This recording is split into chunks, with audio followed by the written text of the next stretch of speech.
Bienvenue mes amis dans le premier chapitre qui est la présentation du cadre de projet. Donc, comme objectif du chapitre, l'étudiant évoquera implicitement les différents objectifs de ce chapitre. Donc, ce chapitre comprend généralement trois parties.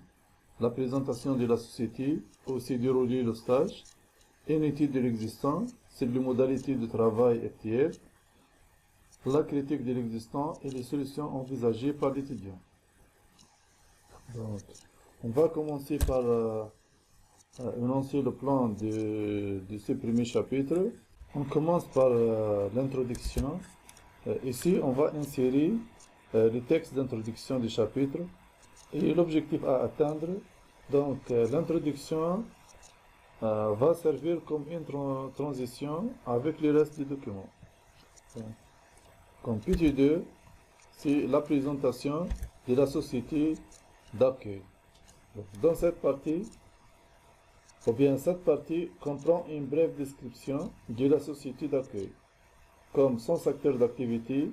Donc, cette partie comprend une brève description de la société d'accueil, son secteur d'activité, un bref historique des différents départements ou services et enfin son organigramme.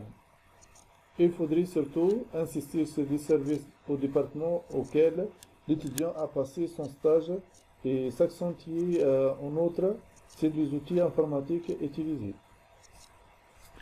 Attention, bien évidemment, ici, la présentation de la société n'est pas une publicité pour celle-ci. Il ne s'agit pas de vanter ses mérites pour les services qu'elle offre. Passons au troisième élément, qui est l'étude de l'existant.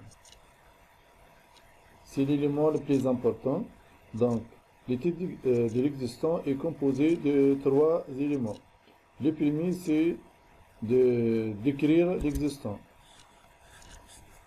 Donc, dans cette partie, il est question d'expliquer comment le travail s'effectue actuellement au sein de la société, bien sûr en rapport avec l'application qui va être développée par l'étudiant, ou bien s'il s'agit d'un site web.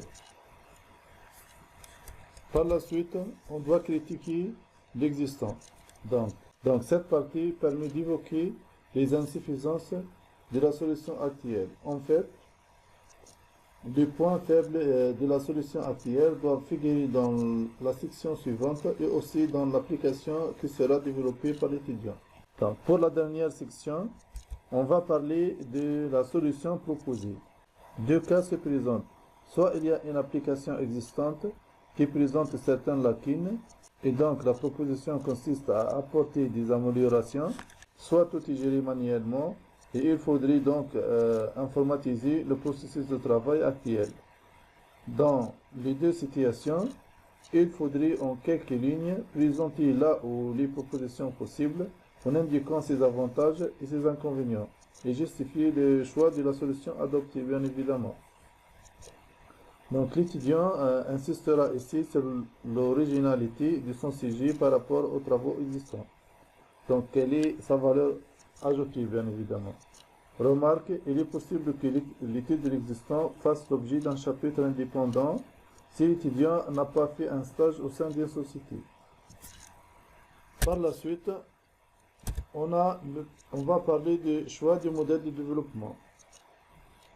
Donc ici, l'étudiant doit donner la démarche qu'il va adopter pour développer son application. En outre, le choix du modèle doit être justifié, bien évidemment. Donc le modèle de cycle de vie de développement d'un logiciel sont vus dans le cours de génie logiciel et conduite de projet. Par la suite, cinquièmement, on a le planning prévisionnel. Donc, ici, l'étudiant doit mettre le plan de son travail pendant la période de son stage. Et comme un planning prévisionnel, il doit être présenté comme suit. En commençant par l'étude préalable, la conception, la réalisation, les tests et la validation. Et supposons que le projet ou bien le PF est étalé sur 4 mois, où chaque mois est formé de 4 semaines. Donc on va planifier notre projet en respectant les contraintes temporelles ici. Donc, on finit par une conclusion. Dans la conclusion, on va parler de différents objectifs déjà cités précédemment.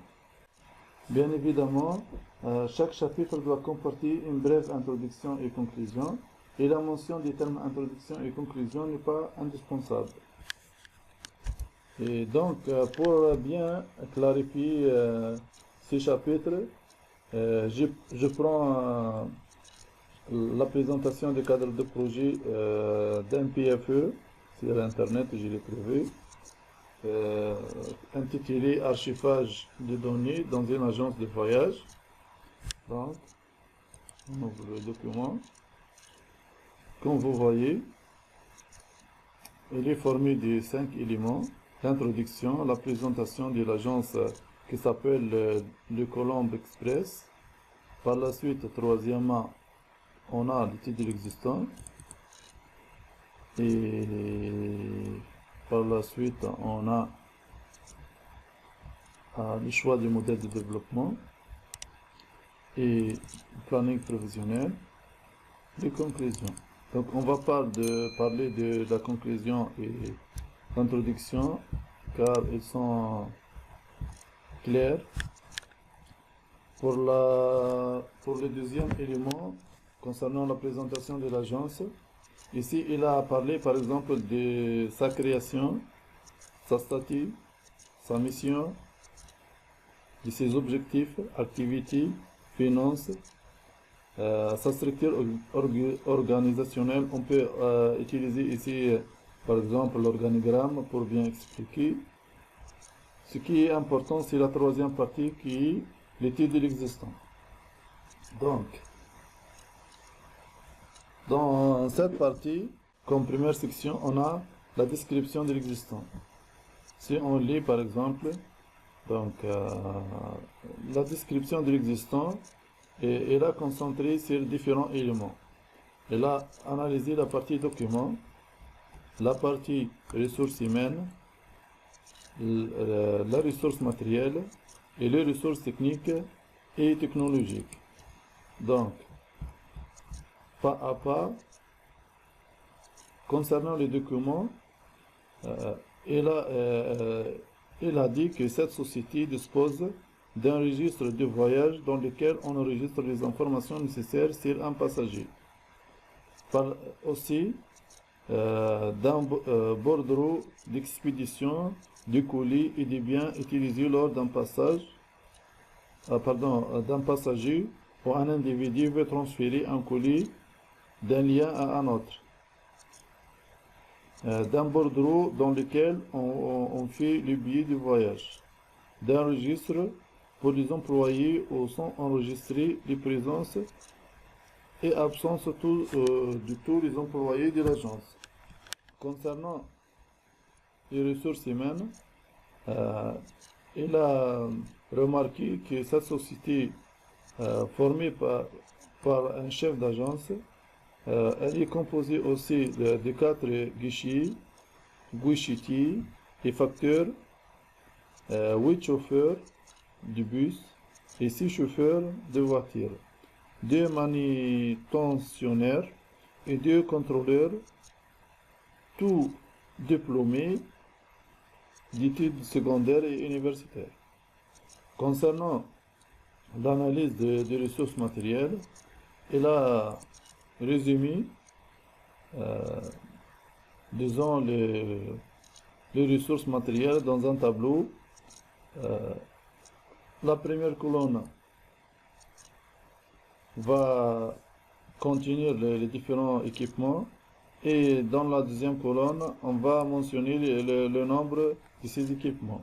Donc, comme véhicule, cette société contient 9 bus et 6 voitures. Là, comme équipement aussi, des chaises, des tables et des étagères. En analysant les ressources techniques et technologiques, il a constaté que les agents utilisent leur téléphone mobile. Ok, donc on a besoin de téléphone mobile. Après la description de l'existence, il passe au deuxième élément, ou bien à la deuxième section, pour critiquer l'existence. Donc, Après avoir l'analyse de l'existant, il ressort qui comporte 10 points positifs et 10 points négatifs. Comme point positif, il y a lieu de relever ce qui suit. Les documents sont complétés quotidiennement à la main par chaque service. La communication la communication permanente entre différents succursales et entre agents. Succursale, ça veut dire que c'est un établissement qui dépend d'un siège central dont on jouissant d'une certaine autonomie. Comme point négatif, nous pouvons évoquer ce qui suit. La succursale ne dispose pas d'outils informatiques. Le système est trop lent et moins sûr vu que rien n'est encore automatique. La sécurisation des données est non garantie. Comme solution proposée, tenant compte des difficultés constatées dans la gestion au sein de l'agence de voyage telle et telle, nous envisageons mettre en place un système informatique qui permette de résoudre quelques problèmes. Ainsi, la gestion personnelle, puisqu'il a analysé les ressources personnelles des passagers, la gestion de comptabilité, il a parlé de la finance, la gestion du matériel, il a fait une analyse sur les ressources matérielles.